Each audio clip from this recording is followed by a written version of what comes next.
muito bem, meu caro Rivaldo, é a minha querida médica, doutora Túlia. É um prazer grande tê-la aqui. E eu queria começar logo, meu caro Fabinho, dizendo o seguinte, né? Você falou que a vida ensina e o Espiritismo explica. Explica aí para nós aí. Mas é interessante como, de fato, só a vida é capaz de ensinar. Porque os saberes necessários para viver bem, conviver, são saberes vivenciais, eles não são cognitivos.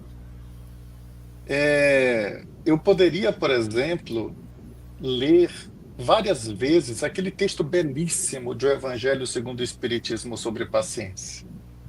Não sei se já tiveram oportunidade de se debruçar sobre aquela leitura, um tratado sobre paciência. Mas se eu não viver experiências que exijam de mim paciência, eu nunca vou ser paciente. Eu não vou me tornar paciente porque li textos sobre paciência. Eu não vou amar porque li textos sobre o amor.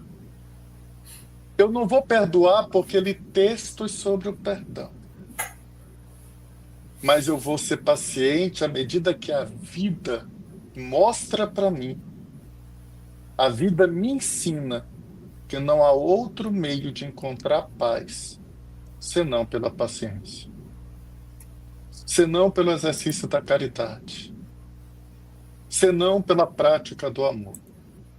O Espiritismo vai me explicar tudo isso.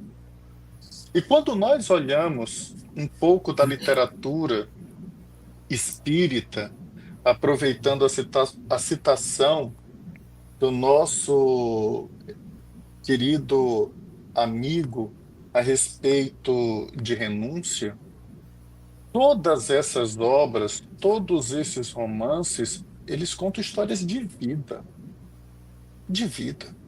A vida de Célia Lúcius, em 50 anos depois, a vida de Alcione, em Renúncia, a vida de Lívia Lentulus, em Há 2000 anos, a vida de Quinto Varro, em Ave Cristo, são histórias de vida, de vida.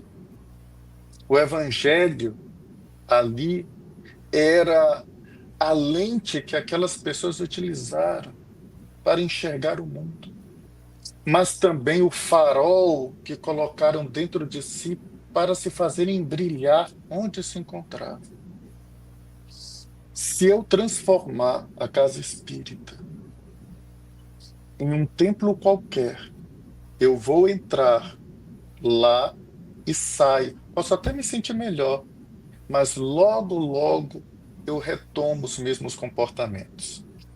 E já aproveitando a citação do meu amigo Whindersson em relação à obra Paulo Estevão, talvez vocês se recordem que em uma das viagens de retorno de Paulo a Jerusalém, ele chega à, à Casa do Caminho e não a encontra com as mesmas características que ele a conheceu quando debateu com Estevão, ou quando, ao se converter ao cristianismo, foi ter com os discípulos de Jesus, ele encontrou, após a prisão de Pedro, uma casa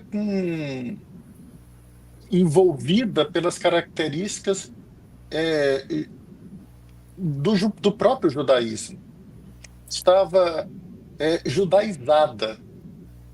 E ele então vai à casa de Maria Marcos e descreve a Emmanuel que na casa de Maria Marcos agora sim estavam as características daquela primeira casa do caminho, mostrando que não são as paredes físicas de uma instituição, mas as suas dimensões espirituais.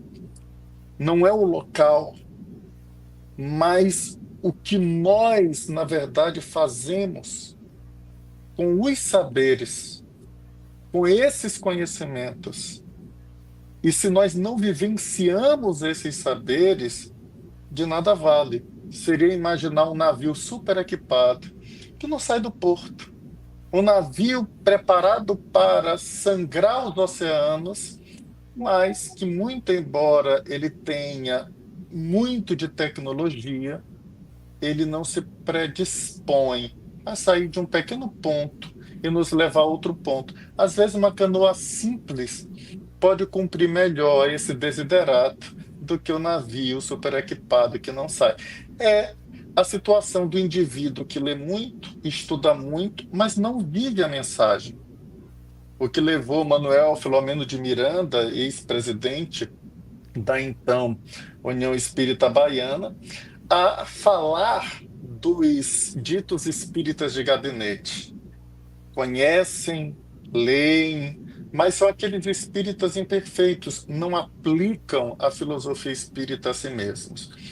Portanto, é a vida, sim, que ensina. Então, são essas dificuldades que Paulo atravessou que mais o ensinou.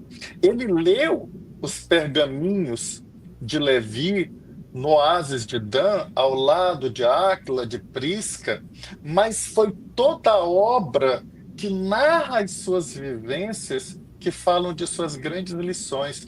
O momento que ele chega para visitar o pai em Tarso e que ele recebe aquela moeda que lhe queimava a mão, teve vontade de devolver e lembrou que ele se predispôs a seguir Jesus. Então, seu comportamento tinha que ser diferente.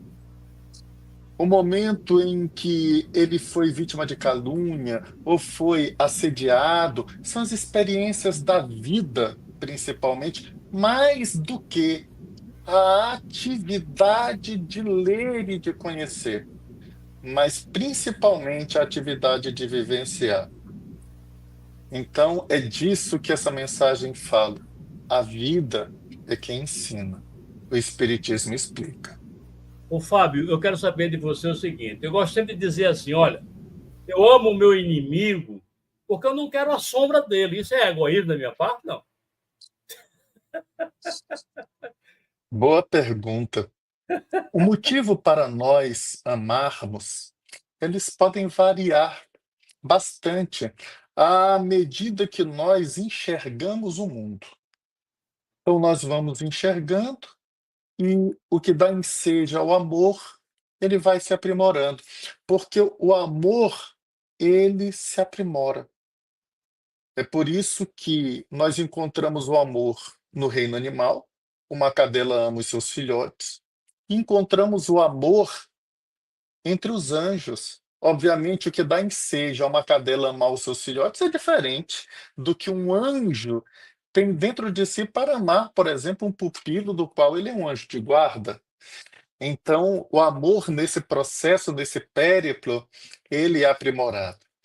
Entretanto, Allan Kardec, quando trata do amor aos inimigos, ele bem lembra da própria pobreza de linguagem humana para utilizar-se do verbo amar para se fazer menção a essa experiência, a esse movimento que temos em direção ao inimigo. E aí ele então vai separar. Esse amor ao inimigo não quer dizer que ao inimigo você deva devotar os mesmos sentimentos, o mesmo carinho que se tem ao amigo, em absoluto, mas é o movimento de não devolver o mal pelo mal, de não se revoltar, de não lhe desejar qualquer sofrimento, de não alimentar desejos de vingança. E isso é um caminho para a construção da paz. Ou seja, em outras palavras, esse amor ao inimigo é o esforço que nós fazemos para oferecer ao inimigo a outra face. Ele bate em uma e nós oferecemos uma face que ele não conhecia da vida. Então nós oferecemos uma face nova, uma forma nova de agir e de reagir diante das circunstâncias. Não necessariamente o amor que nós temos, porque a forma que Jesus, por exemplo, lidou com João, o discípulo amado, era muito diferente da forma como ele dialogava com Pôncio Pilatos, a forma que ele dialogou com Anás, com Caifás, muito diferente.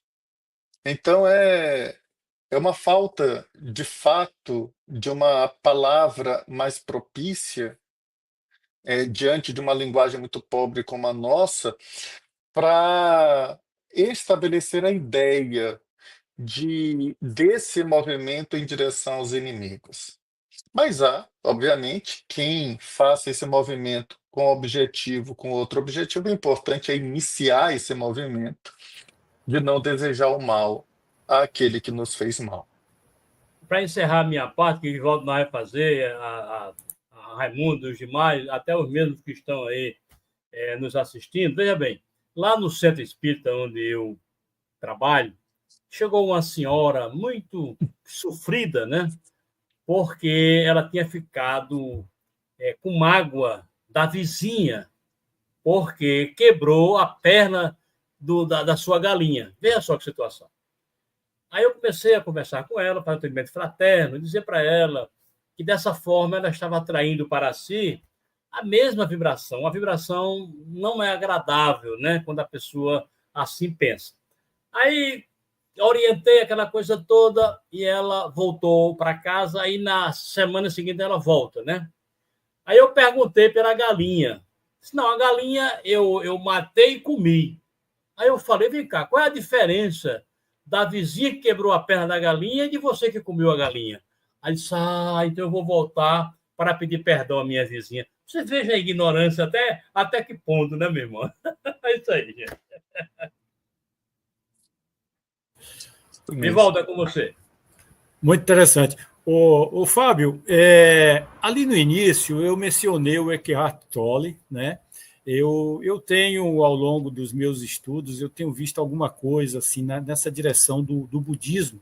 E você falou aí algumas coisas que a gente, tipo assim, a gente encaixa, né? Essa situação do Paulo que você falou ali com relação quando ele chega na casa do pai, né? E daí todo o conhecimento novo que ele tinha adquirido, ele passa a ter sentido naquele momento, ou seja, como eu falei da questão do aqui e agora, né?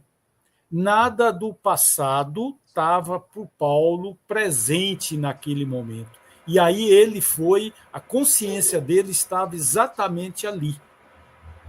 Porque só continuando um pouquinho mais, a gente sabe que o mundo de hoje, esse mundo a 1000 por hora, como se diz, esse mundo moderno, ele tem trazido muita ansiedade, muita angústia para todos nós, por conta, aí sim, da nossa consciência que está indo para o futuro. Na verdade, então, o que o Eckhart Tolle ele fala é exatamente isso, né? A gente procurar com a nossa consciência sair, esquecer o passado, né? Esquecer o futuro e nos concentrarmos nesse presente. Qual é a sua visão? É sempre interessante fazer essa comparação, né, de diversas civilizações, diversas filosofias, e eu acho que a nossa doutrina ela encaixa muito bem nessas situações que eu acabei de falar aí. Qual é a tua opinião? Siddhartha Gautama, o iluminado, ele nos traz, entre muitas lições, duas que me chamam muito a atenção. A primeira delas, a lição do desapego. Nós temos, muitas vezes na vida, um apego, especialmente ao passado que nos parecia ser prazeroso, ainda que esse passado ele não expresse a realidade das coisas. Há a experiência, muitas vezes, como lembra Pierre Teilhard de Chardin, daquele que busca a felicidade nos bons momentos vivenciados de outrora. Paulo teve essa experiência.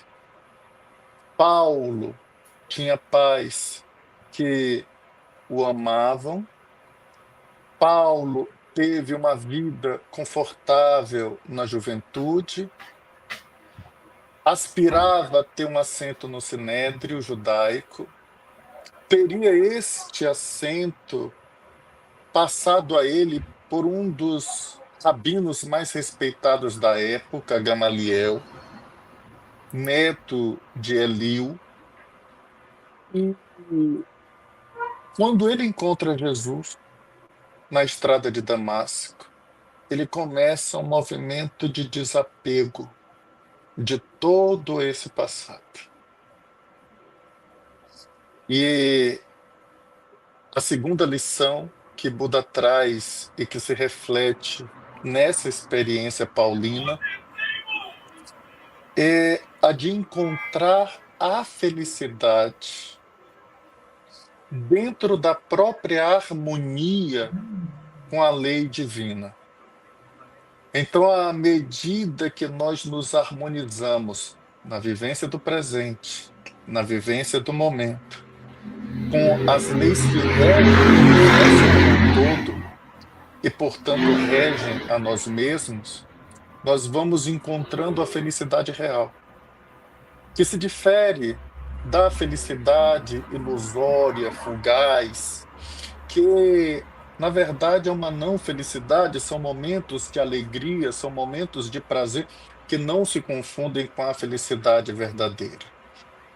Então, essas palavras que tu trouxeste de início me remontam a essas lições do iluminado e de como a doutrina espírita ela converge nesse sentido, porque, como bem dizem os espíritos a Kardec na questão 628 de O Livro dos Espíritos, para o homem estudioso não há uma só religião antiga, uma só filosofia antiga a se negligenciar, porque em todas elas existem germes de grandes verdades, da qual é necessário, naturalmente, separar os acessórios sem fundamento.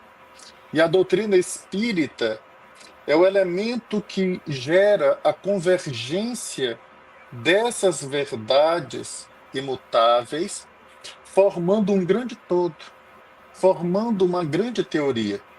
É por isso que aqueles que ditam a Allan Kardec o pensamento espírita tiveram experiências em épocas diversas e com saberes diversos. Alguns são cientistas, a exemplo de Galileu Galilei, outros filósofos, a exemplo de Pascal, mas também matemático, outros ainda profundamente religiosos, como São Vicente de Paulo e Irmã Rosália, mas todos esses saberes, captados e experienciados em épocas diferentes, encontram convergência em razão da doutrina espírita, que os une e dá sentido como quem estivesse montando um grande quebra-cabeça. E, obviamente, o pensamento de Buda, o pensamento de Confúcio, o pensamento de Moisés, o pensamento de Sócrates, o pensamento de Sófocles, o pensamento de Heráclito, todos eles encontram um ponto comum. A doutrina apenas vai peneirando, separando o joio do trigo, os acessórios dos fundamentos reais, para que nós tenhamos condições de ver a verdade como ela é. Já que Allan Kardec, em A Gênese, disse que o compromisso de qualquer revelação é com a mais lídima verdade. Esse é o compromisso da doutrina espírita. Perfeito, Fábio. Raimundo, você quer fazer alguma consideração? Fique à vontade. Rapaz, olha, é tanta coisa, tanta informação, né? Você tem até aí a questão das vidas passadas, dos sonhos, né? Do amor. Agora, na questão do amor, eu queria perguntar a Fábio o seguinte: amai-vos e reconciliai-vos. Seria uma fase posterior a reconciliação, porque você pode amar, pode perdoar, né, amar, mas não se reconciliar, não pode? O que é que você acha? O amor vai nos abrindo portas para uma série de comportamentos. Se de um lado ele é apresentado por Lázaro como sentimento, e o ponto delicado do sentimento é o amor, a caridade é apresentada como virtude. E não existe virtude sem facere, não existe virtude sem conduta, sem atitude. Imagine alguém que fosse paciente apenas no pensamento, mas na prática você não vê nenhum comportamento que caracterize a paciência. Que virtude seria essa? Imagine um homem público que tivesse a virtude do homem público, mas nunca fizesse nada que expressasse a virtude do homem público. Então, enquanto o amor é apresentado como sentimento, o ponto delicado do sentimento é o amor, como nos diz Lázaro no capítulo 11 do Evangelho segundo o Espiritismo. A expressão do facere deste amor que nos toma por completo e se expressa por nossas ações é o que nós chamamos de caridade. O ato de reconciliação é um ato de caridade. Mas ele sucede ao desenvolvimento de um sentimento. Porque antes de fazermos alguma coisa, antes pensamos, antes elaboramos, melhoramos, aprimoramos o pensamento. E a natureza do sentimento é de pensamento. Tanto que qualquer ser que não pensa, naturalmente não sente. Uma pedra não pensa, portanto, ela não sente. Sentimento é próprio dos seres que pensam, dos seres cientes. Desta forma, é natural amarmos primeiro, desenvolvermos o sentimento para vivenciarmos aquilo que desenvolvemos dentro de nós. E a reconciliação é uma tomada de decisão. A reconciliação já é um ato, já é uma ação, já é uma postura, já é o próprio verbo amar se concretizando, se realizando, ganhando forma pelo nosso comportamento, pelas nossas decisões. Grato, Fábio. Túlia, eu tinha muita coisa para perguntar, mas não vai dar tempo, não.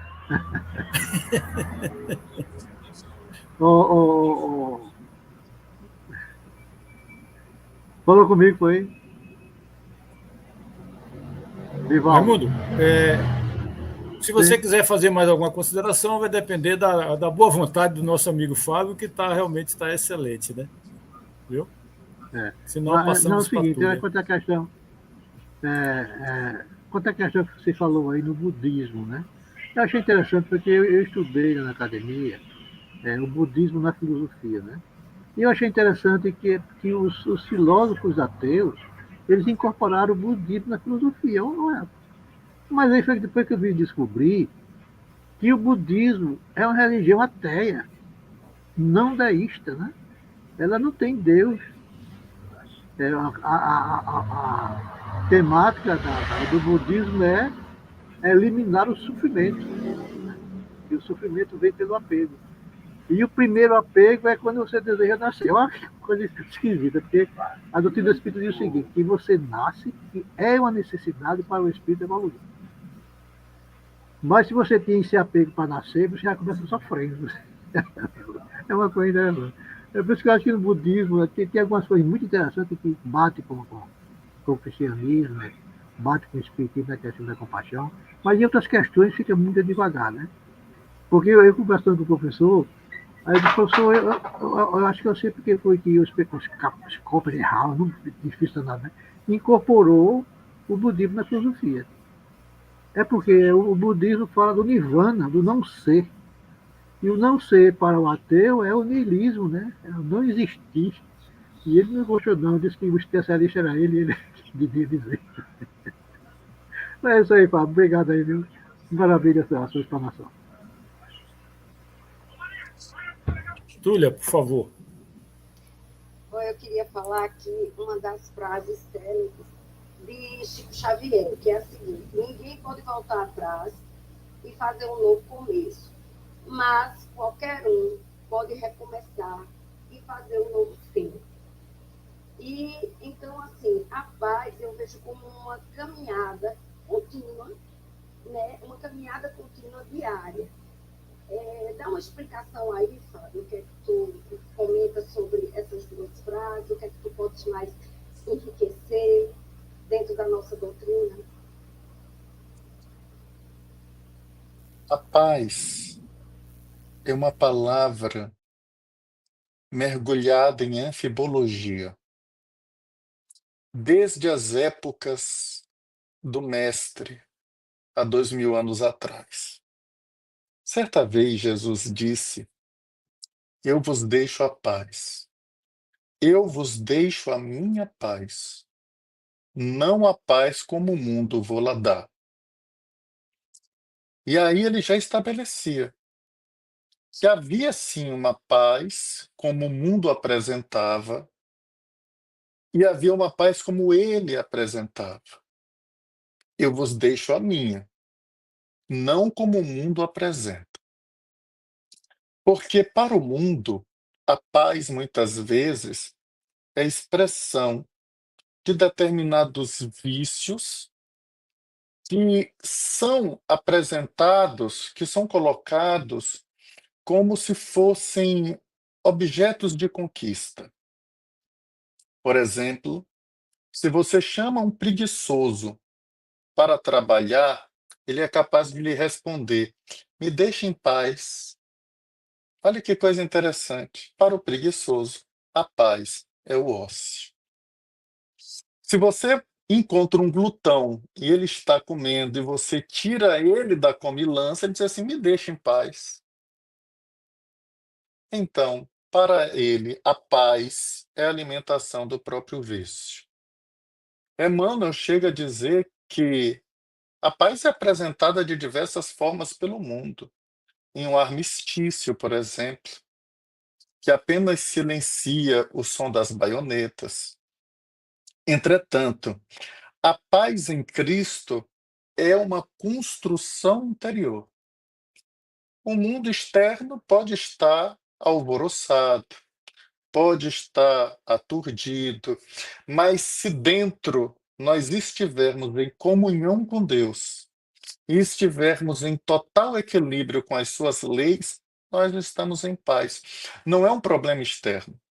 O grande desafio do mundo é que o mundo criou a ideia de que a paz ela é exterior. Fulano de tal me tira a paz. De quando em quando nós falamos isso. Não, não, pelo amor de Deus, não me tira a paz. Como é que se tira a paz de algo que é interior? Porque é um outro conceito, é anfibológico. Foi por causa disso que Mohandas Karamchand Gandhi, a grande alma da Índia, o Mahatma, ele preferiu utilizar uma outra expressão em razão dessa anfibologia. A expressão não violência. E foi assim que ele desenvolveu seu satyagraha quanto à busca da verdade pela não violência. De toda sorte, essa mensagem de Chico nos propõe a busca da paz. E a busca da paz, ela nos mostra que qualquer um de nós, independentemente do nosso passado, podemos atingi-lo e alcançá-lo. Eu fiz narrativa de encarnações profundamente inconfessáveis, vergonhosas. Mas eu me lembro que Emmanuel também confessou seus erros quando escreveu há 2000 anos. E isso para ele já não era mais vergonhoso, porque depois de Públio Lentulus veio Nestório. É o que nós fazemos a partir de agora. Porque ele não pode mudar, e ninguém pode mudar o seu passado, ele não poderia mudar o que fez Públio Lentulus. Mas estava em suas mãos, em suas decisões, mudar o rumo. E ele muda o rumo E isso é construção da paz. Imaginemos que todas as pessoas que estão hoje jungidas em uma penitenciária, nenhuma delas pode mudar o próprio passado. Isso não quer dizer que essas pessoas não possam encontrar paz, porque elas podem construir o caminho a partir de agora. Ainda que os seres humanos sejam impiedosos com aqueles que cumprem suas penas, sem se perceberem que todos que estamos encarnados na Terra estamos cumprindo algum tipo de pena. Todos nós estamos submetidos ao sistema penalógico divino. Todos temos erros. A Terra é uma grande penitenciária nesse sentido. E nós conseguimos escolher entre nós aqueles que erram mais, aqueles que erram menos, aqueles que são dignos de perdão, aqueles que não são. E Chico, então, traz esse norte. Qualquer um de nós pode começar agora e fazer um novo começo. E caminhar neste começo para um novo fim, ainda que não tenhamos condições de mudar o passado.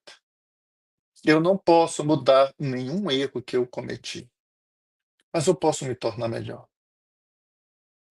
Jean Valjean, na narrativa de Victor Hugo, não poderia mudar o passado do fato de ter enganado um clérigo e ter tomado dos castiçais e cometido furto.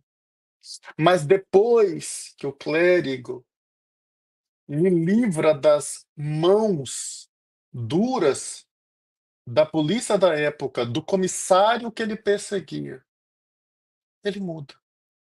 É uma escolha dele. Ele faz um novo caminho, um novo começo.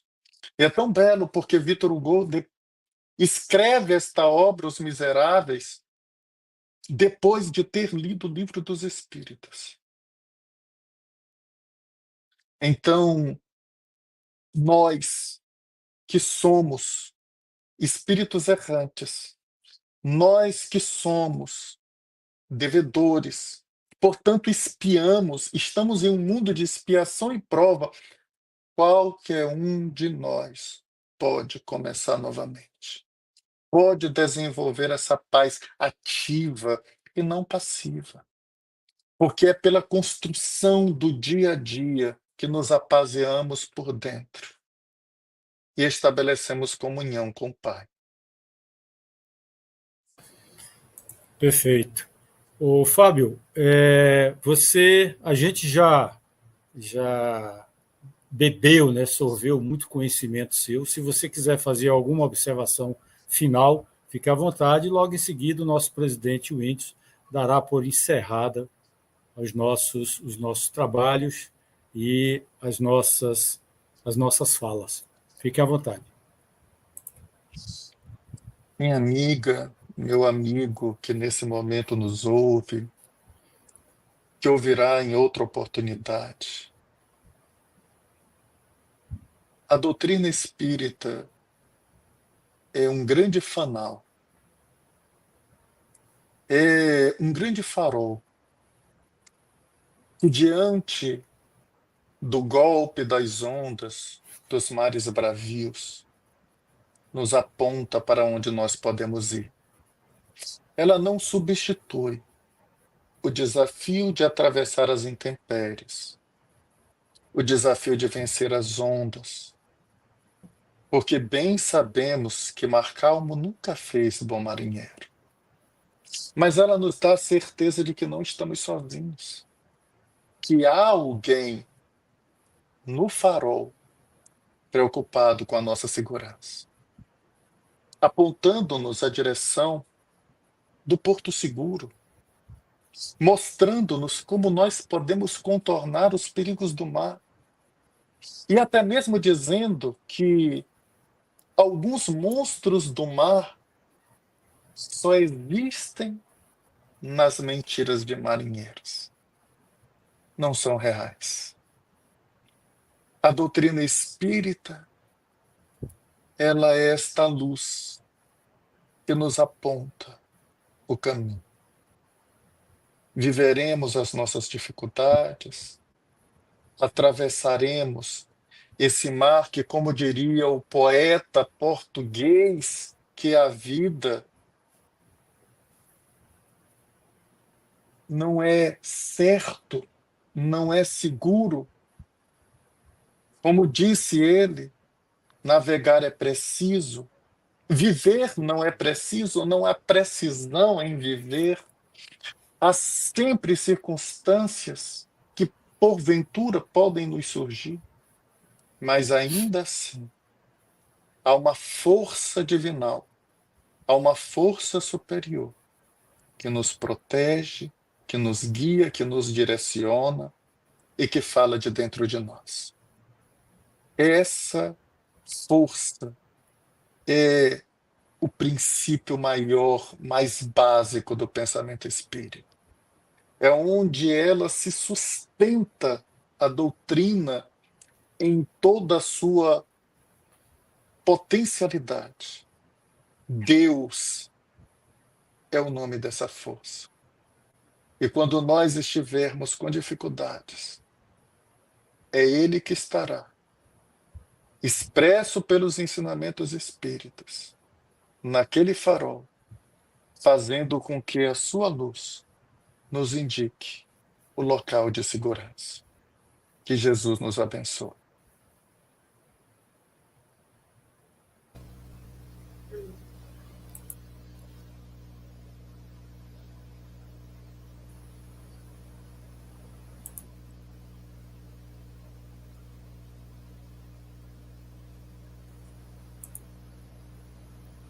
Tava no silencioso, viu, gente? Eu estava dizendo que a gente vai colocar uma prece musicada, depois a gente volta para dar um tchau. Mas eu estou encantado mais uma vez com o Fábio, com essas colocações, com essas considerações, uma maravilha, viu, Fábio? Vamos lá.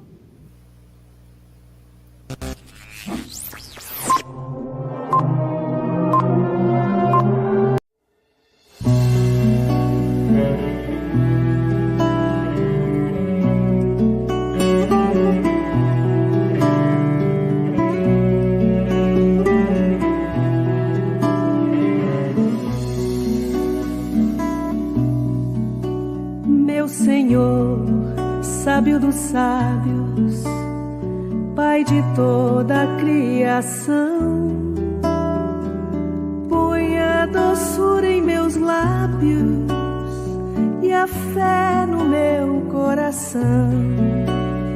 Sol de amor que me conduz na vida em que me agasalho, enche os meus olhos de luz e as minhas mãos de trabalho. Dá-me forças no caminho para lutar e vencer, transformando todo espinho em flores do meu dever. Pai, não te esqueças de mim nas bênçãos da compaixão. Guarda-me em teu coração de paz e de amor sem fim. Pai, não te esqueças de mim nas bênçãos da compaixão. Guarda-me em teu coração de paz e de amor sem fim.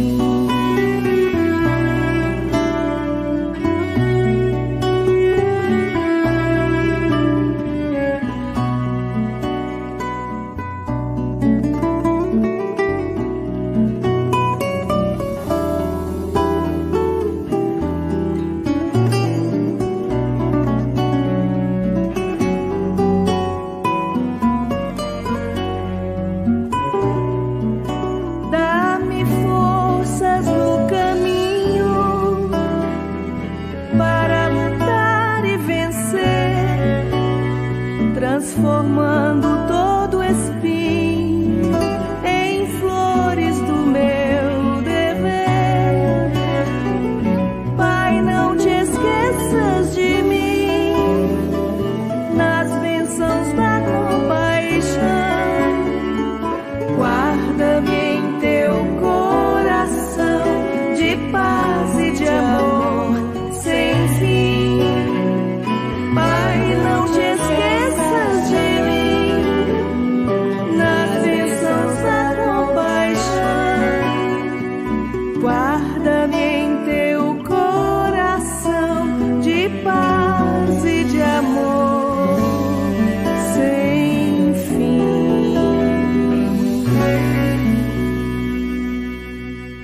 essa letra da música diz tudo o que o Fábio falou para nós, né, Fábio?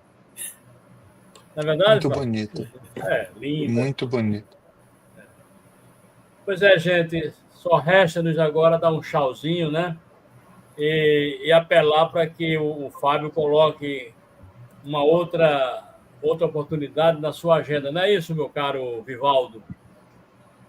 Perfeito, Índice. Boa noite, agradecemos a presença de todos e esperamos que os nossos internautas assistam e fiquem maravilhados com todo esse ensinamento que a gente teve hoje.